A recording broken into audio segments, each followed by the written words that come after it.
Thank you very much. We have a lot to do tonight. As every night, the world is changing so fast, it's creating lecture topics for me faster than I can lecture. The world is changing in our favor, and we don't seem to know it. We're losing some ground and don't know why we are losing it. We're gaining ground and don't know how to consolidate it. And principally because we have gone away from the subject for tonight. We have lost the art and the drive to be an African people. And you cannot be another people and rescue yourself while imitating another people.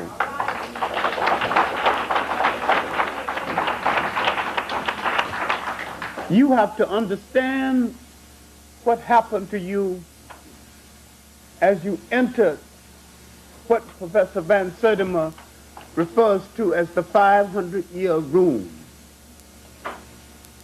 The European, as I have said before, not only began to colonize the world, he began to colonize information about the world, and he began to control images. But the most successful thing he did from his point of view, and the most tragic thing he did from his point of view, he colonized the image of God. And he started you on a tragic journey where so many of us worship everything white, from a white God to white bread. For many of us get a picture fixed in our mind,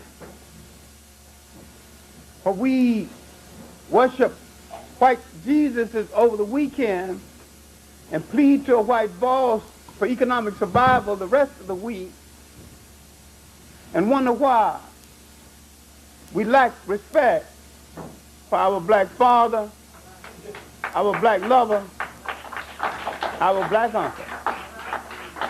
If he changed the images around to show himself in power and got people imitating him, then you cannot be your African self, because you've been transformed into someone else's culture container, and you are reacting to being away from the culture that produced you in the first place.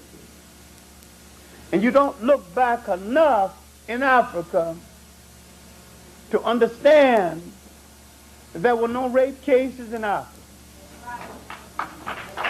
no teenage pregnancy in Africa, no prostitution in Africa,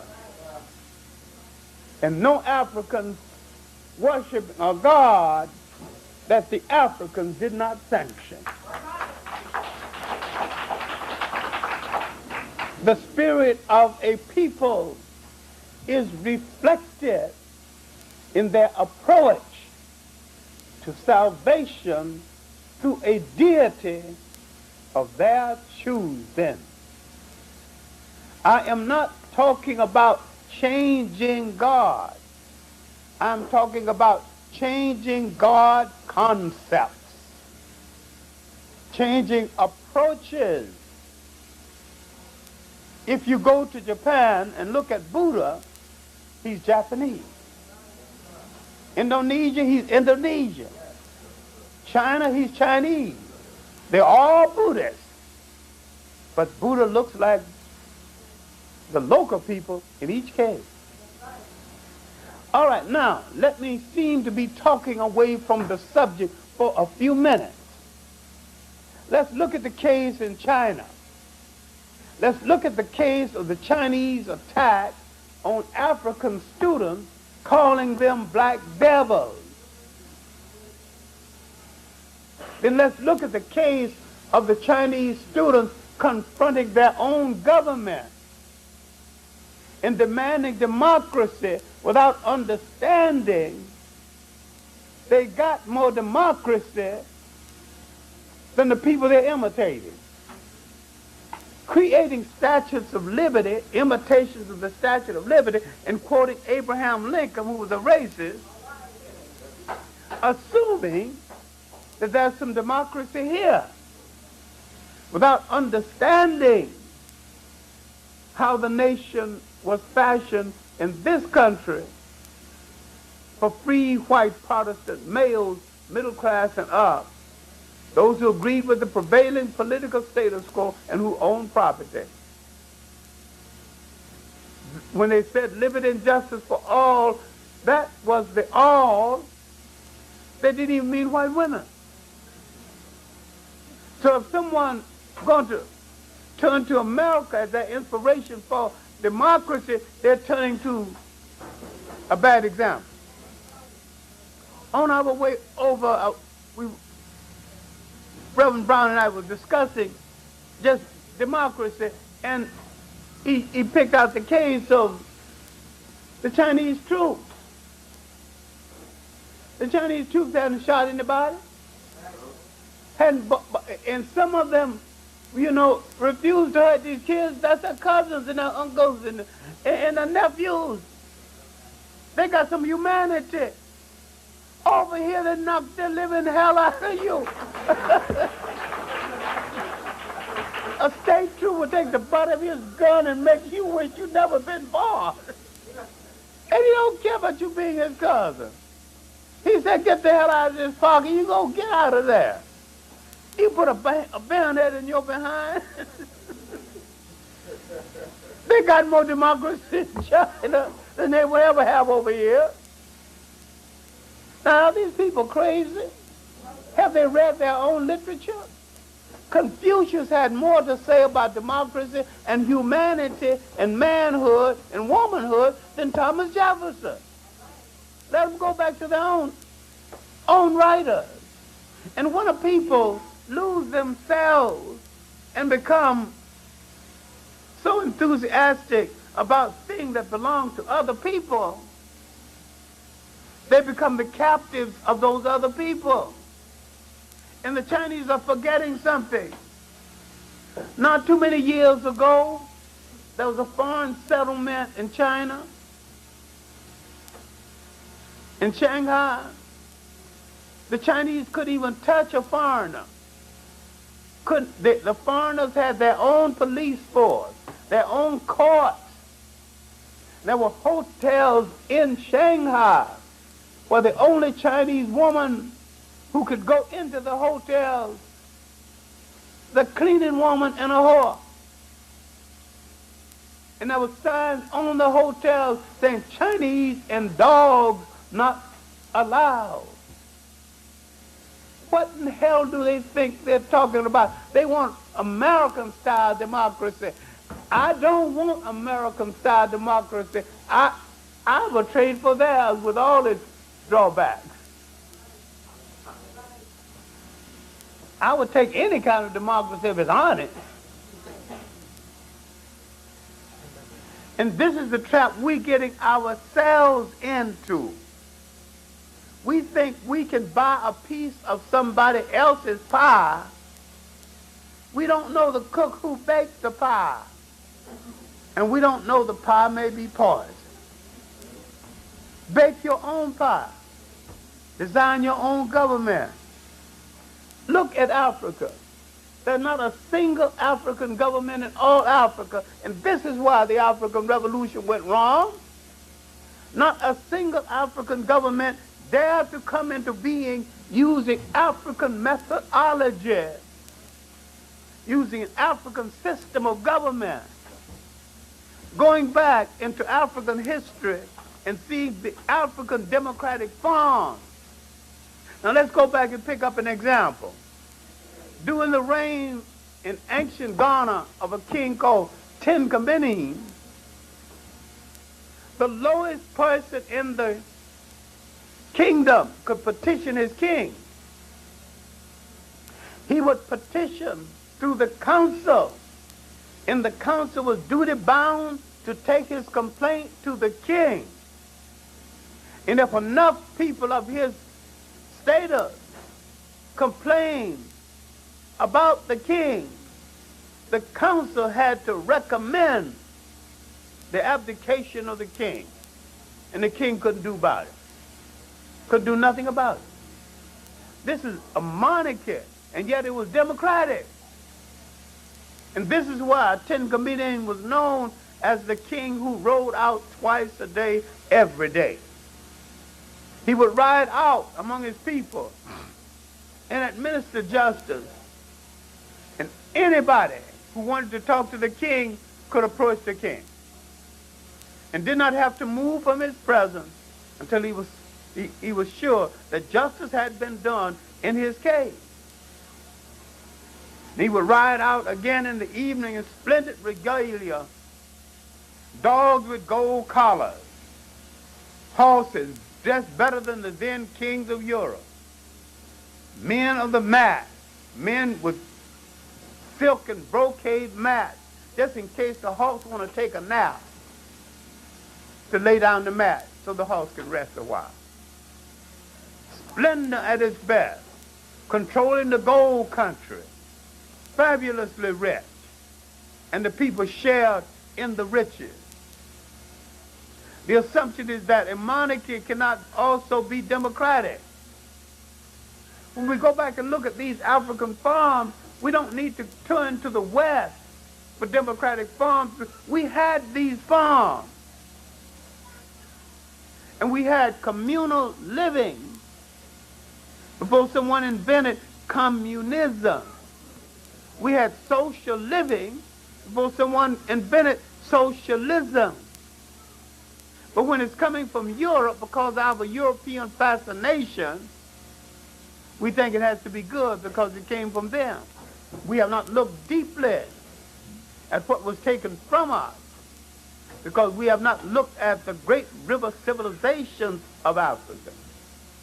Now, this is a great concern for a lot of people, but because of our number in the world and how we are dispersed in the world, we're supposed to be winning. Some of the great wealth in the world is in our hands.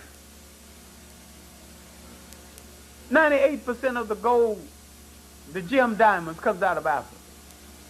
The bulk of the gold comes out of Africa. Most of the cobalt comes out of Africa. Manganese out of Africa. 2/3 of the copper in the world comes out of Africa. Great deal of the zinc and the lead in the world comes out of Africa. If we united African people all over the world, we could close down American industry.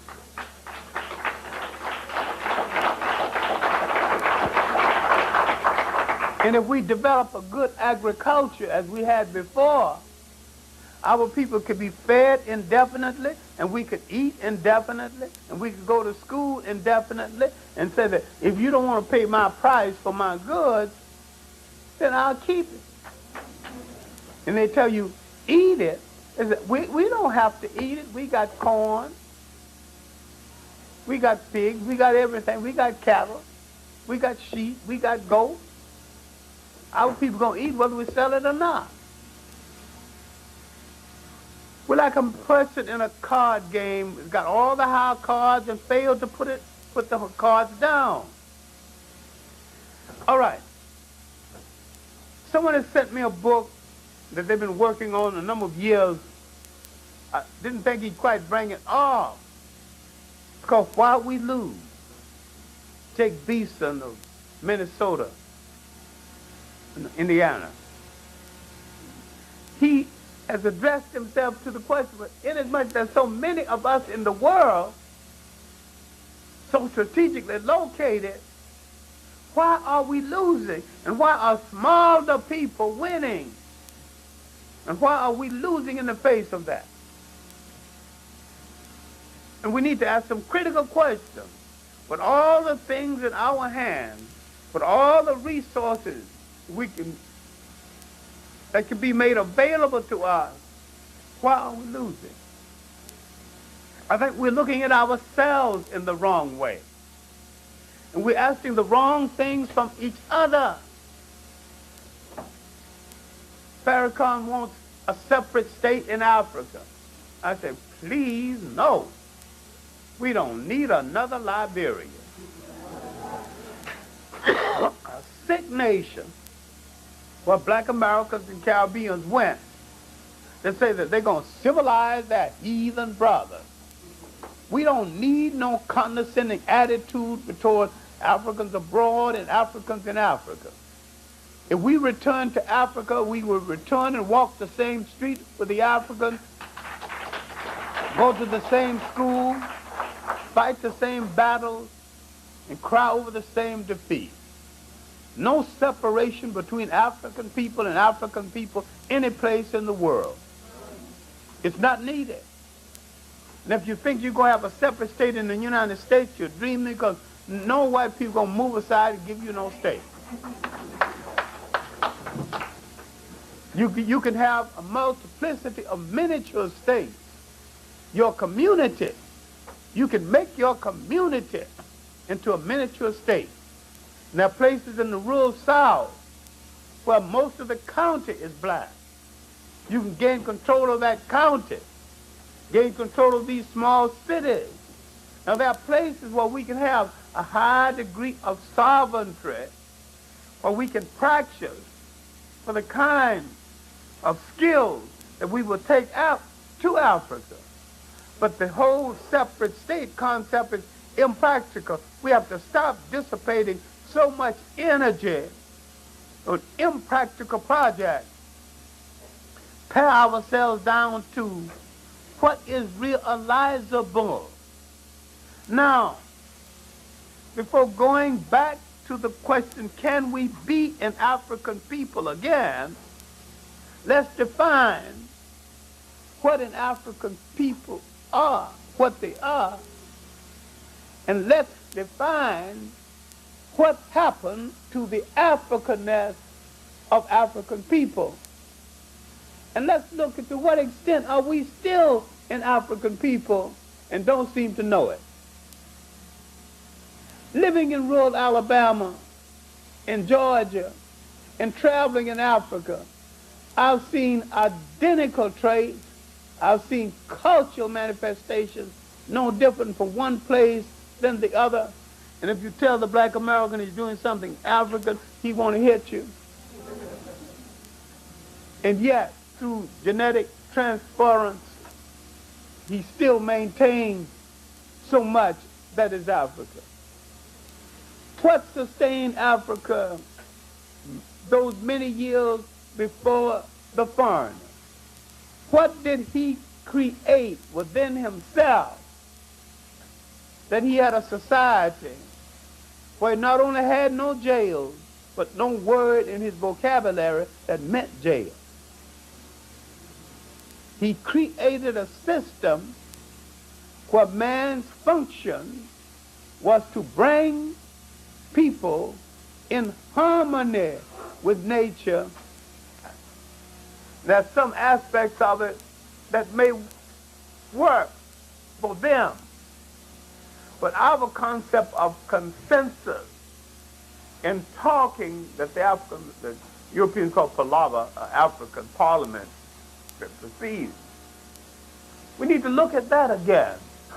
What can we draw from that? We need to look at our families again.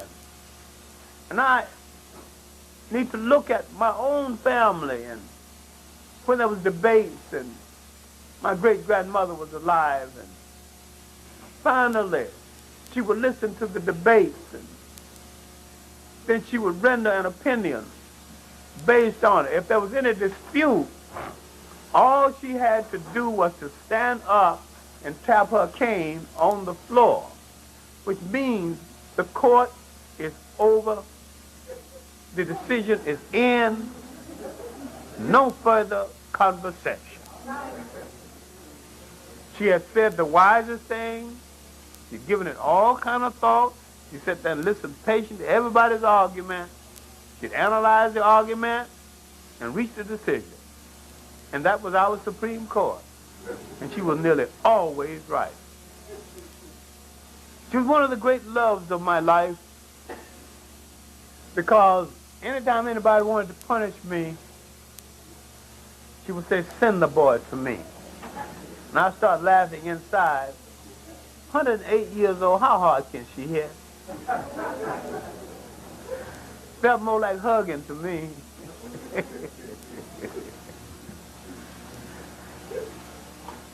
The whipping was of short duration, but the lecture would last the rest of the evening. She would tell me the story. I think we have grown too much away from each other, and we have not listened to each other. We have not consulted forms that we created. I don't know who Robert is, who did it, Robert's Rules of Order. And if he's alive, and I hope I got enough sense to choke him when I find him, he spoiled more meetings. Point of order, Mr. Chandler. Point of information, Mr. Chandler. I always holding up. When if you can listen, talk consensus, the whole meeting will be over in a little while. Because the best thinkers among you will arrive at a consensus based on what's on the floor. And you'd have the best opinion you're going to get. All right, now, how did we lose being an African people, in as much as, in spite of foreigners, we continue to be an African people all over the world until about the end of the 19th century? Outside of Africa, the most African place in the New World was the Caribbean islands and parts of Brazil. How is it that 50 years later, they become black English, black French, black Spaniards, black Dutch, and forgot about it? When they had brought off some of the most successful slave revolts in history, based on the cohesiveness of their Africanness. How do we get it back? We can get it back by looking at what kind of success we had when we communicated one to the other. We should examine very critically what other people are saying about us. We should examine very critical the people who say that they are our friends when they are the people trying to take a community away from us. There are too many things happening in this city that we have not examined. We should examine the concept of planned shrinkage, a plan to drive the poor out of New York and make it the bedroom for the middle class. They don't want poor whites in the city either. Poor whites won't even be able to pay the rent. Now, if a man makes sandwiches in a luncheonette, and he's good at it, why shouldn't he have a decent home? Why must he be some kind of an executive to get a decent place to stay? Now, in an African setting, where the king was in charge of the distribution of goods and services, he would get a place commensurate with his needs, irrespective of his ability to pay. This was a form of socialism. And they did not call it socialism. They didn't call it anything. They just lived it out. And what did the Europeans do? Formalize it and dogmatize it and came back to sell you what you had in a much better form before you know they existed. And that's what is still happening. That's what's happening in our courts. That's what's happening in relationship to the disintegration of our community. That's what's happening with the control of image. That's what's happening with the bad movies being made. That's what's happening with Spike Lee's misconception of the black college and the black college president. It's happening because we are not controlling the image and we are not controlling the curricula. In New Orleans, speaking with two college presidents on the subject of the future of the predominantly black colleges, I said, I cannot speak on the future of the predominantly black colleges because I don't know one predominantly black college. Because I don't know one, I will address myself to what would a black college look like if it did come into being, if it dared to be black.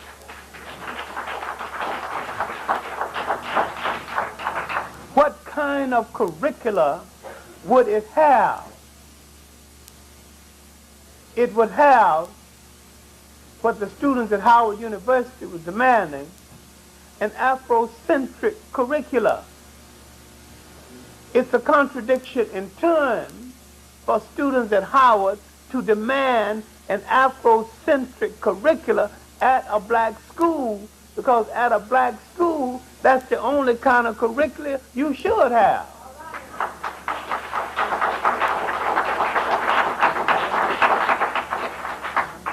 At Brandeis and Yeshiva, you've got a Jewish-oriented curricula. They don't apologize for having it. They said, this is what it is. Now, they didn't say, don't come here. But they said, if you come here, this is the curricula. We're not going to change it to suit you. Black schools should be good enough to train any student of any race and any religion in the country and still have a curricula that predominantly favors black people all over the world. If you go to Harvard, Harvard was found as a Protestant school to train the future rulers of the United States. It's not going to change its curricula for anyone. It's going to remain. One of the Blyden brothers went to Harvard and is going to get a degree in political science. And they seem to remind him every day that Ralph Bunche was the last person who got a degree in political science, and that certain things are expected of you if you get a degree in political science at Harvard.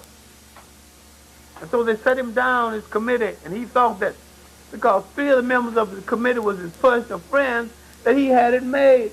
So they asked him, who is your political hero? He said, Parnell. This man don't talk nonsense. Parnell, an Irish patriarch who blew a revolution chasing after some English woman. That we will not give you a PhD at Harvard if your hero failed in his mission. He must succeed in his mission. Even he had to step over his mother. He had to politically succeed in his mission. And so he thought about it and took some time off. He came back, wrote the PhD thesis in 45 days, and asked, who's your hero? He said, Cromwell. This is good.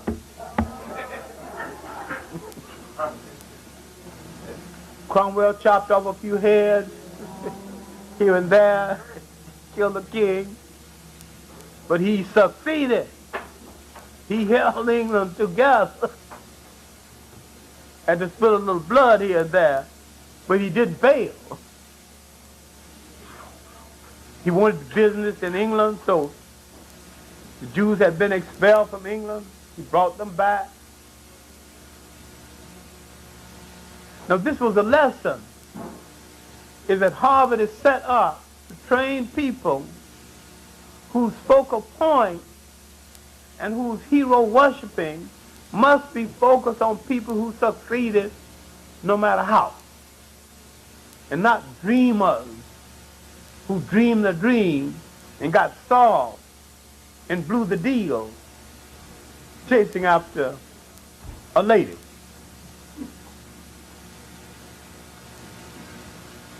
Now what I'm saying is that if you take Hamilton Institute, any institute, a black curriculum must have good courses in African history, not just a subject that allude to it. It must have good courses in African womanhood. It must show now that one of the main reasons why the status of women was so much different in Africa is that the African recognized early in life something which Western men still are not ready to recognize. The duality of relationship and how he would have to put both of them together to create a single relationship. And that's why the king is referred to in the masculine gender. The king, in order to be total, had to have both the masculine and the female gender. And that you could not be a god without having a goddess. You're only half of a god until you get a goddess. Now when you look back at how all of it started, when you go back 10,000 years, when you look at the status of the Europeans and all that ice, seasons are short, he's got a short time to harvest the crop. 4 months, he's got to plant, harvest, and store. The wife must work. Every hand must work. If he gets angry with his wife and tells her to get out, she has to cop a plea to stay in. Because where is she going to go in all that ice? And if she go to another household, that's another mouth to feed. So she's not welcome there. So she was beholden to him from the beginning. And this is part of her psyche, of being beholden to him. She was never free, and she's not free now. Only now she's a slave on an air-conditioned auction block. Okay, you look at Africa, where the women started agriculture. The women got tired of the man going on to hunt. She began to plant gardens. She began to have a food supply so close to the house, and when she said, "Where are you going?" "I'm going on hunt." "No, we got enough food at home. Stay home."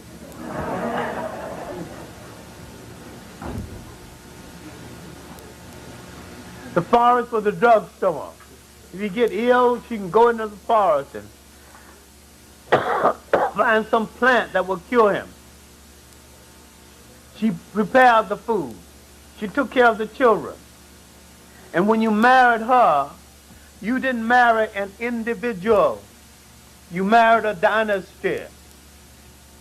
When you wanted to marry her, you didn't consult her.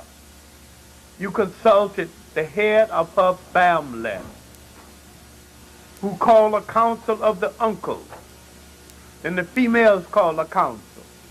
Then the other side met, and both sides agreed. Then you could make the approach. She's part of a totality. If you're a cattle raiser, each side gives 10 head of cattle. The uncles give 10. So now, before they are married, they got 30 cows. Look at the mechanism put together. A lot of people feel ill at ease when I say that the romantic marriage is a Western invention. The "I love you" marriage.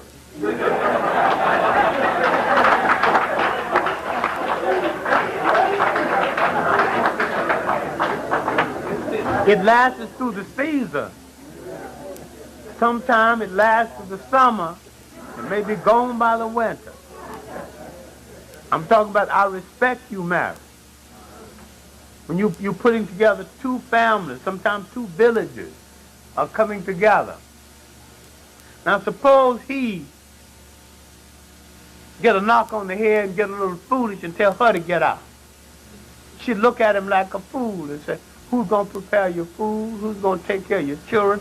Who's going to go to the forest and get something to cure you when you're sick? And besides, if she had to go out, there's plenty of places to go. She ain't got to go in no snow.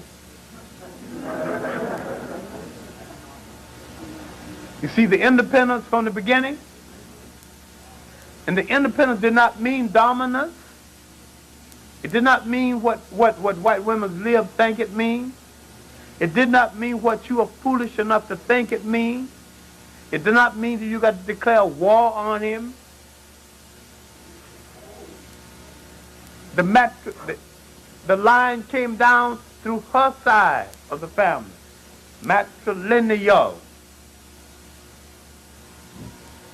The foreigners introduced patrilineal. Nearly all African societies are matrilineal. That means in most cases the king's son can never be king, but the king's sister's son can be king. Eliminating competition. There are exceptions, the Zulus are exceptions. They're patrilineal. And yet in a patrilineal society like the Zulus, when Chaka, after the death of his mother, Ninda, when he decreed that there be no crop planted for a year, people accepted that. There was enough meat and wild vegetables. They can survive a year without planting anything. No big deal.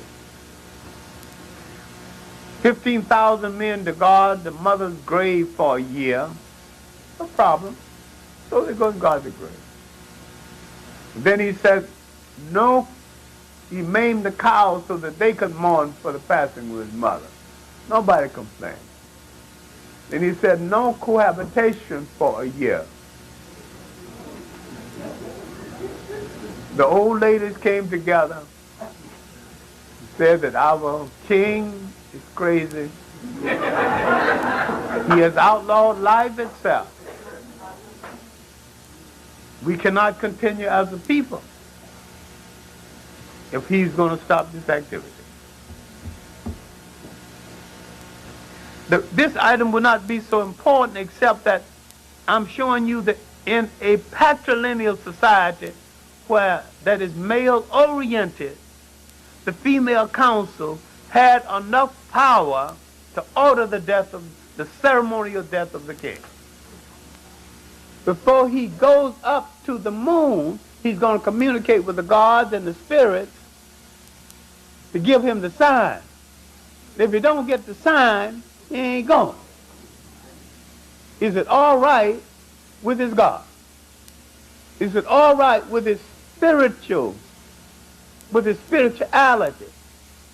This can get confusing because a whole lot of people think the Africans created a religion. Don't ever charge this crime to the Africans. I'm using my words advisedly. Judaism, Christianity, and Islam have been turned into murder cults because once they emerged, they began to be used to justify the murder of other people. Christianity said if he's an infidel, he has no soul, and it's all right to murder him, it's all right to enslave him. Judaism said if he's not of our faith, it's all right. Islam said if he's not of our faith, we can put him to the sword. The Africans created an overall spirituality and a God of love. These foreigners who misunderstood African spirituality created gods of vengeance.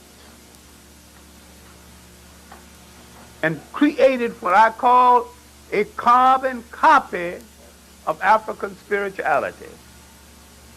I am not less religious, I am more, because I say examine the carbon copies and entertain the idea of going back to the original. I didn't say change God. I didn't say change churches. I said change concepts, change approaches. Stay where you are, but look at it in a different way.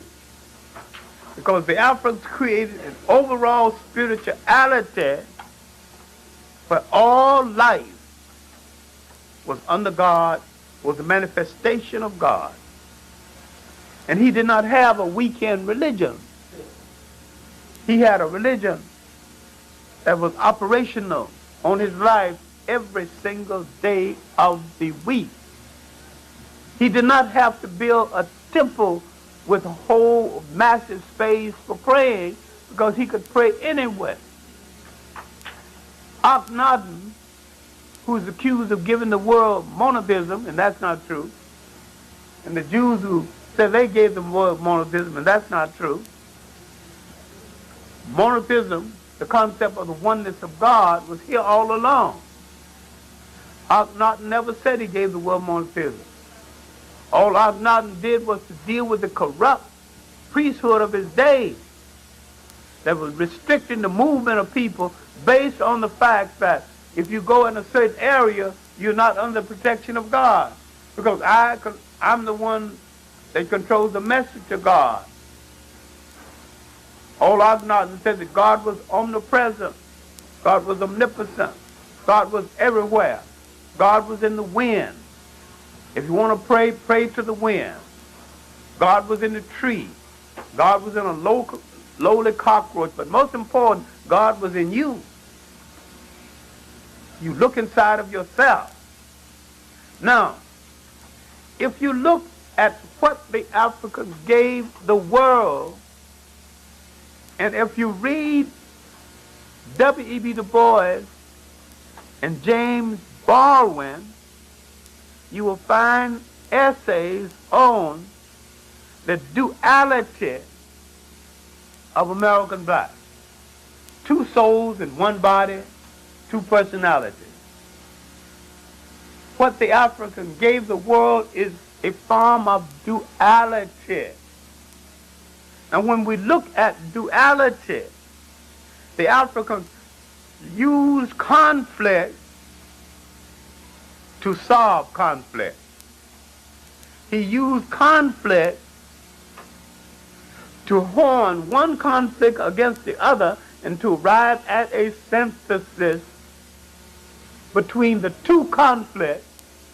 So therefore, conflict did good because conflict presented him with the opportunity of arriving at a synthesis in between the two conflicts. Now, if you understand what I'm saying, you will understand that neither Du Bois or Booker T. Washington was wrong.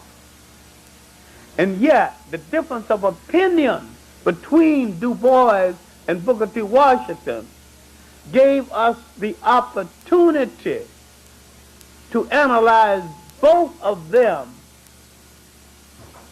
and arrive at a conclusion that will not be positively Booker or positively Du Bois. And that is called synthesis. A way of solving a problem by looking at both sides of the problem and extracting from both sides what you need to form a single solution. We have stopped doing this because we were forced into a society that was individual as against the society that produced us that was plural. When you come out of a plural society, you are tolerant of different opinions. There were many ways of worshiping in Africa. But the Africa knew one thing, while there were different ways of worshiping that there was one spiritual force for the universe. Different ways of approaching the spiritual force, but the spiritual force remained the same, while the concept and the approach varied from one culture to the other.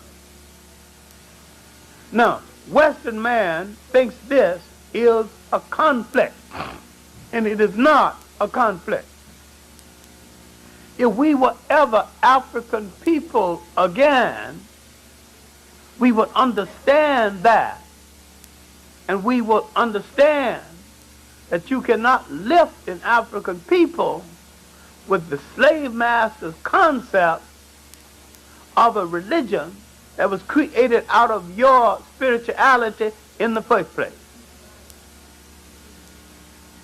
Because he has a one-dimensional approach, and you had a pluralistic approach to the same religion. Many ways of approaching it without changing the central message of the religion itself. What you got to look at is something that frightens a lot of people, and something some black people might want to kill you for doing. You've got to look at the Hebrew entry. When you look at the Hebrew entry and the mythology about that entry, you begin to understand something. They came from an individualistic society in Western Asia.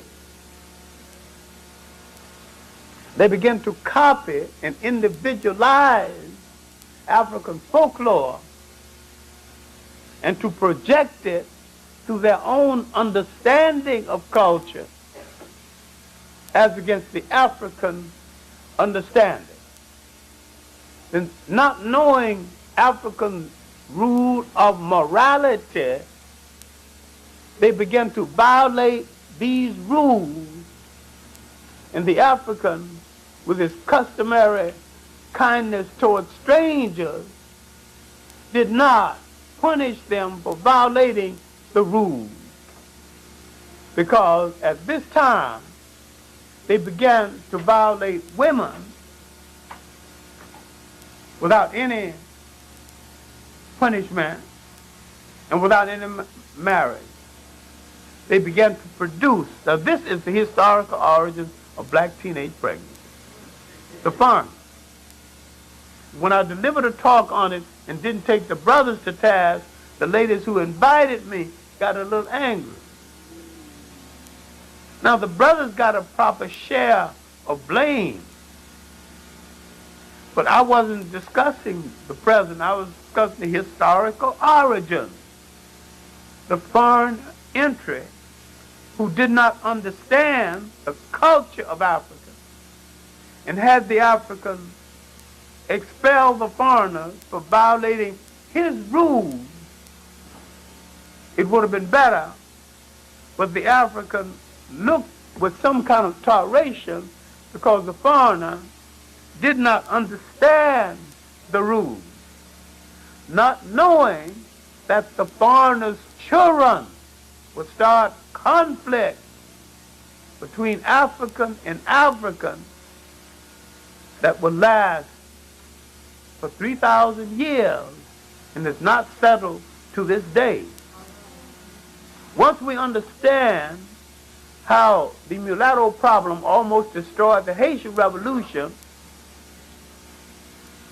and why the same problem turned Jamaica into a sick political child, you don't understand what I'm talking about. But there's certain things we sweep under the rug, but there's no more room under the rug now.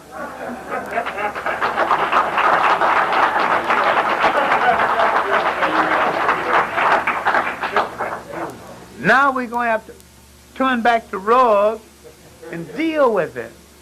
Because we have to deal with a loyalty system. We cannot build a nation with any large number of people within the nation who have a question as to whether they are loyal to us or their father. Everybody in the house must be loyal to the house or get out of the house.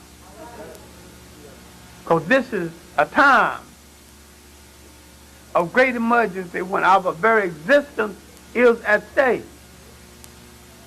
Now when you look at the Hebrew entry, 70 in numbers, that we're to believe their records as recorded in the Bible, into 70 in numbers led by their patron, Abraham,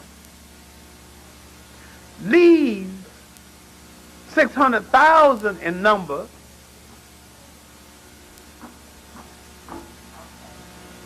and leave because the Africans, with their customary kindness, understand that they were collaborators with the first invaders of Africa, called the Shepherd Kings. Instead of putting upon them and punishing them, the Africans said, if you are now ready to obey African law, now that the Africans are back in power, you may stay. Otherwise, you have to go. The 600,000 were the ones who decided to go. But they had come into Africa with no clear language, no clear religion, and no clear culture. And when they left, they had all three. Africa had made them a people. And they were never grateful to it. They never returned the favor. They never sent a thank you note. They copied the African folklore. They copied the meaning of the Bible from African books. Books that the Africans had created before. There is a book recently published called The Awakening Osiris. And this book deals with a simplified approach to African books written before the Bible. The most interesting, the one, only two I'll call to your attention. One is the book of Hunafa. That means the purpose of Hunafa, written by somebody named Hunafa. When the Egyptians say, we came from the headwaters of the Nile, near the mountain of the moon where the great god Hapi dwells, as Kilimanjaro. It's significant because the ancient Egyptians identify their origin in spite of all the nonsense trying to make them white.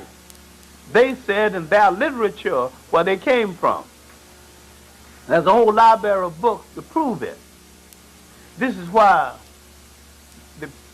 the book called the Papyrus of the Book of Hunafa is important, and part of the Book of the Dead, and sometimes published separately.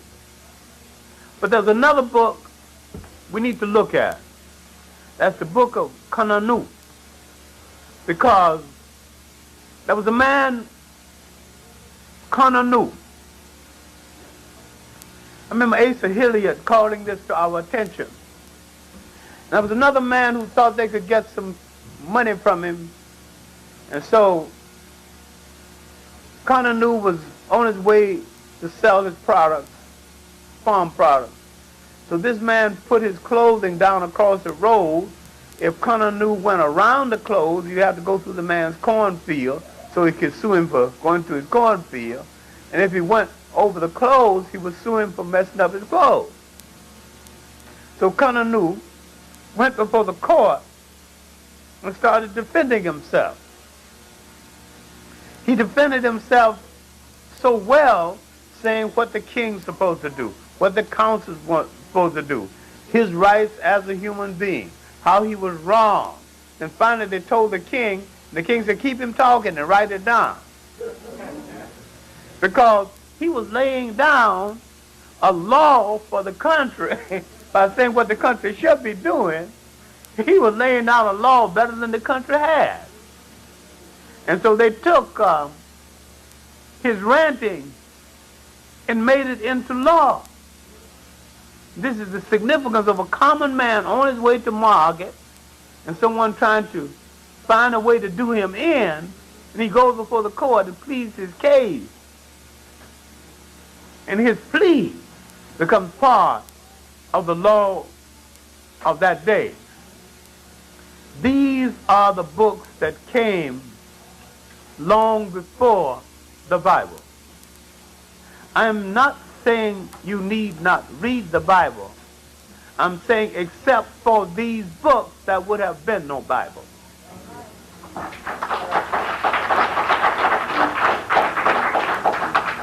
I did not say choose one over the other. I said that both of them need attention. Yes. Thank you. Both of them need attention.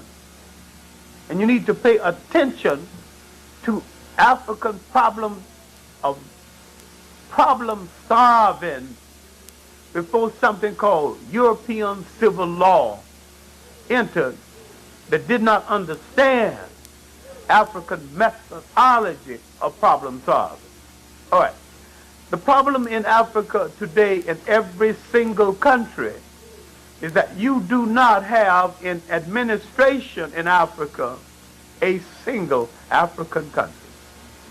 Not one. You do not have a single African country that fashioned its government after a theory developed by Africans. You have an educated African running the country, trying to develop parliamentary government that they took from the people who educated them without understanding that that same government is not working so well for the people who taught it to them. Democratic government is not working so well for the people who said they believed in democracy. And what you needed to do right now is to restore the African system of consultation where we arrive at a consensus. We can arrive at a consensus without a vote, because once the main speakers have spoken, the council analyzed the best thought that has come forward, then arrive at a consensus based on what they have heard. This is what we call a synthesis. He can't do everything that was asked of them, but they try to do the best that was asked of them using the most reasonable things that were being asked of them. And then the last blow, when he said, "What have I done to you, sons of my fathers?" And that was the last of the greatest warrior, one of the great natural warriors in human history. He was not murdered. You must make a distinction between murder and ceremonial death. This was a ceremonial death because the women assumed that he had violated the basic survival customs of the Zulu people. After him, the re-emergence of Africanness, one of his assassins became king, Dingang. And after Dingang, I'm tracing the real fight that started in South Africa. Now the British pushed the Zulus and the Zulus pushed back. The British pushed the Boers and the Boers pushed the Zulus and the Zulus pushed back. And this started the physical struggle for Southern Africa. There had been wars before, 11, with the people called Hottentot and Bushmen. This is so well recorded in Fell's work and by the Zulu writer Thomas Mafolo, and by the present-day living Zulu writer Mazola Kamini in his work Impachaka, the Zulu, and with some respect in Omar Cooper's work, The Zulu Aftermath, and with some respect and but some misunderstanding, the book by Morris, in America called the washing of the spears. The Zulu wars are the most recorded and the best recorded wars in Africa. And the main thing that I'm trying to get at is that these Africans had not lost their Africanness. They were fighting in an African way. They were living in an African way. They had physical training in an African way. They were not this time imitating Europeans and falling into traps. It was not until early in the 19th century, early in the 20th century, that African missionary-trained Africans began to wear European clothes, develop European taste, and become Europeans in blackface. What we need to look at, we need to look at the end of the 19th century all over Africa, when African people were losing their Africanness. We need to look at it all over the world, but first Africa. In East Africa, the fight for Africa's soul between the Catholics, the Protestants, and the Arabs, fighting over the soul of Uganda. The white fathers, those the Catholics, had armed their converts. The Arabs had armed their converts, but the British had armed their converts better than the rest, so the British got the upper hand. And once the British got the upper hand, they won. But the British did not take away from Uganda the fact that Uganda had moved too far away from their Africanness. Uganda today is the most Catholic country in all Africa. And yet they maintain the four kingdoms that Idi Amin misunderstood. Had he understood them and ruled through them, he'd still be ruling Uganda. But the loss of their Africanness along the coast of East Africa, it had started with the coming of the Arabs, who had no respect for the matrilineal system.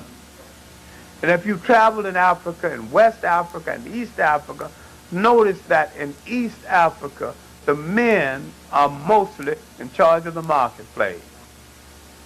Notice in West Africa, the women are mostly in charge of the marketplace. Because the Arabs destroyed the concept of matrilineal, they installed the patrilineal, a form of male supremacy. While in West Africa that was Islamized by Islamized blacks who knew what part of the culture to leave alone. So they left alone the matrilineal system, though they were converted to Islam. Certain prerogatives they had before, they could maintain, and they could react to it. Now, the market women in West Africa have a court, have an entire society based on market women, the Sunday society. These are very powerful women, and many of them control large sums of money, and a few of them are millionaires. And every man, you go to Senegal, you see different men in the marketplace, nearly every man rents his concession from a woman. No man is out ranting, that these women are ruling everything, they got all the money. Because he understands that the marketplace was a reserve for women. East Africa don't understand it because the Arab traders, being male chauvinists, would not trade with women. It's a pity that the brothers who belong to the religion don't understand the religion and cannot separate Islam from Arabism. Once you separate Islam from Arabism, and once you deal with the statistics that there are probably 127 million Arabs in the world, most of them live in Africa. There are more African Muslims than there are Arabs in the world. What am I saying? I'm saying that if you want to belong to the religion, inasmuch as you are the majority in numbers into the religion, why don't you seize it and be the caretakers of it and give it a direction over and above that of corrupt Arabism? I didn't say leave it. I said control it. I'm saying give it a concept that is distinctly yours. Muhammad Amadou Bambara in Senegal created a sect of Muslims that was anti-Arab. They don't even go to Mecca. So I would not go pray to an Arab dog. They have a mosque right there in Senegal, at Touba. I'm not asking you to do this. I'm saying that certain Africans have imposed distinct Africanness on this religion to a point where they have made it African. I'm not saying change religion. I'm saying Africanize everything that's a part of your life. And everything, religion, politics, social, fraternities, everything must become an instrument of your liberation, or you must throw it into the ash can of history as wasting your time.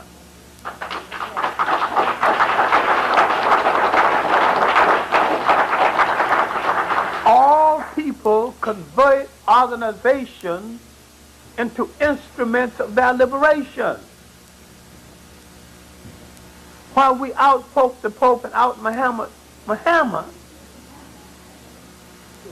we are Puritans, and we follow it as laid down by someone else without reading into it a concept that is distinctly ours and approaching it in a manner that is distinctly ours.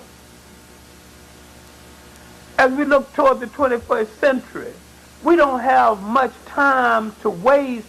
We don't have much time to get ready.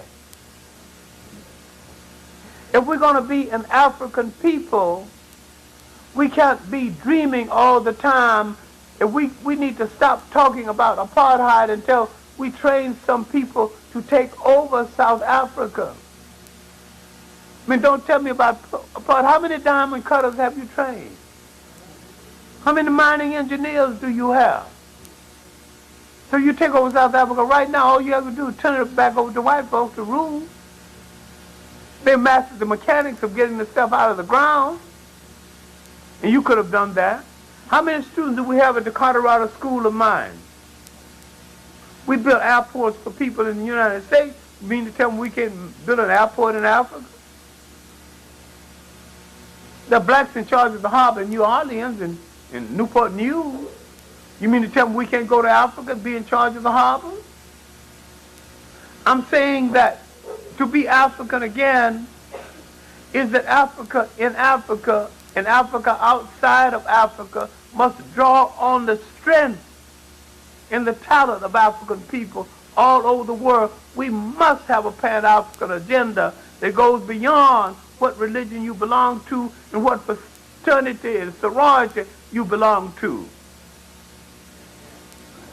You really don't need to belong to any of them, because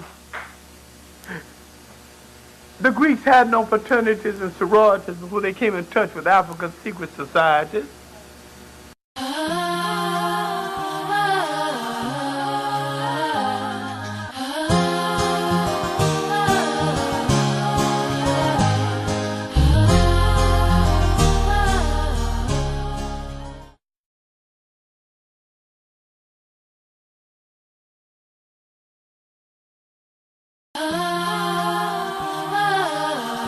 Justice had been done in his case. He would ride out again in the evening in splendid regalia, dogs with gold collars, horses dressed better than the then kings of Europe. Men of the mat, men with silk and brocade mats, just in case the horse want to take a nap, to lay down the mat so the horse can rest a while. Splendor at its best, controlling the gold country, fabulously rich, and the people shared in the riches. The assumption is that a monarchy cannot also be democratic. When we go back and look at these African farms, we don't need to turn to the West for democratic farms. We had these farms. And we had communal living before someone invented communism. We had social living before someone invented socialism. But when it's coming from Europe, because of our European fascination, we think it has to be good because it came from them. We have not looked deeply at what was taken from us, because we have not looked at the great river civilizations of Africa. Now, this is a great concern for a lot of people, but because of our number in the world and how we are dispersed in the world, we're supposed to be winning. Some of the great wealth in the world is in our hands. 98% of the gold, the gem diamonds, comes out of Africa. The bulk of the gold comes out of Africa. Most of the cobalt comes out of Africa. Manganese out of Africa. 2/3 of the copper in the world comes out of Africa. Great deal of the zinc and the lead in the world comes out of Africa. If we united African people all over the world, we could close down American industry.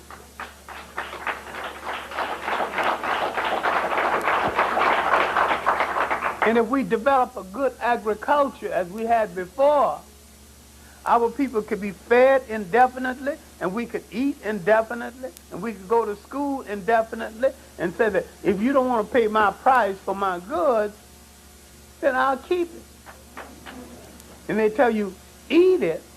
We don't have, in Shanghai, where the only Chinese woman who could go into the hotels, the cleaning woman and a whore. And there were signs on the hotels saying Chinese and dogs not allowed. What in the hell do they think they're talking about? They want American-style democracy. I don't want American-style democracy. I will trade for theirs with all its drawbacks. I would take any kind of democracy if it's honest. And this is the trap we're getting ourselves into. We think we can buy a piece of somebody else's pie.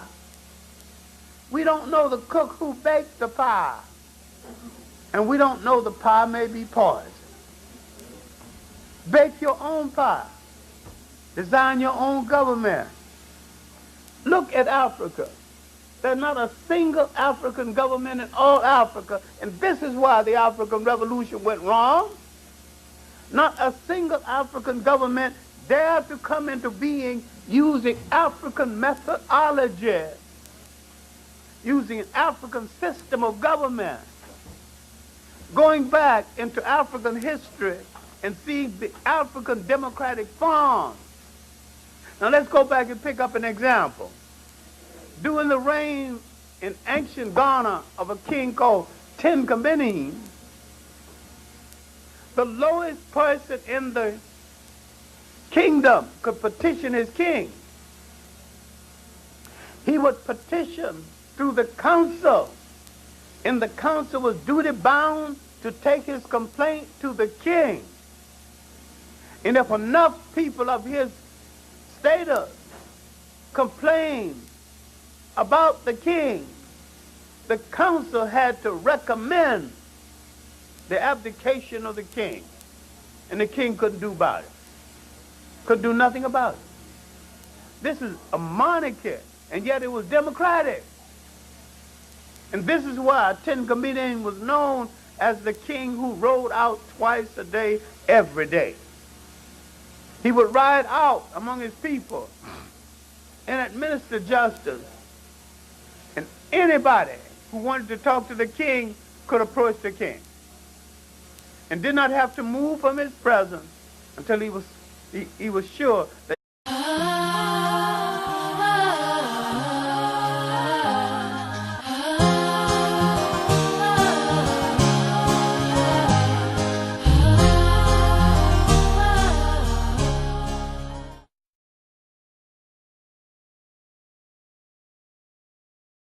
Thank you very much. We have a lot to do tonight. As every night, the world is changing so fast, it's creating lecture topics for me faster than I can lecture. The world is changing in our favor, and we don't seem to know it. We're losing some ground and don't know why we are losing it. We're gaining ground and don't know how to consolidate it. And principally because we have gone away from the subject for tonight. We have lost the art and the drive to be an African people. And you cannot be another people and rescue yourself while imitating another people.